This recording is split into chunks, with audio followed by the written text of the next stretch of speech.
Hi friends. తిప్పతీగ ఆకుతో కషాయం. కషాయం అంటే తెలియని వాళ్ళు ఉంటారు కదా, వాళ్ళ కోసం టీ అని చెప్పవచ్చు.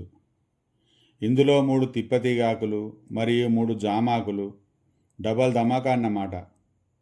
వీటిని తీసుకొని శుభ్రంగా కడిగి ఒక గిన్నెలో గ్లాస్ వాటర్ పోసి అందులో వేసి 4 నిమిషాల పాటు మరగనివ్వాలి. తర్వాత వడబోసి తాగాలి. ఈ ఆకులతో మన బాడీకి 100 లాభాలు ఉంటాయి. తిప్పతీగ ఆకుతో మోకాల నొప్పులు, నడుము నొప్పి, మెడ నొప్పులు, మొత్తం బాడీలో ఎన్ని నొప్పులు ఉన్నాయో తగ్గుతాయి. తిప్పతీగ గురించి స్పెషల్గా చెప్పాలంటే వేరే వీడియో పెడతాను.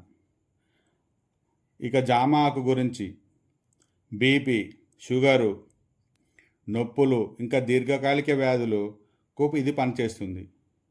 ఈ 2 రకాల ఆకులు కలిపిన టీ తాగడం వలన మన బాడీ మొత్తం డీటాక్స్ అవుతుంది. మా వీడియో మీకు నచ్చినట్టయితే లైక్ చేయండి, షేర్ చేయండి మరియు సబ్స్క్రైబ్ చేసుకోండి. ఇలాంటి హెల్త్కు సంబంధించిన వీడియోలు ఇక ముందు చాలా చేసి పెడతాను. షుగర్ లేని వాళ్ళు ఈ టీలో తేనె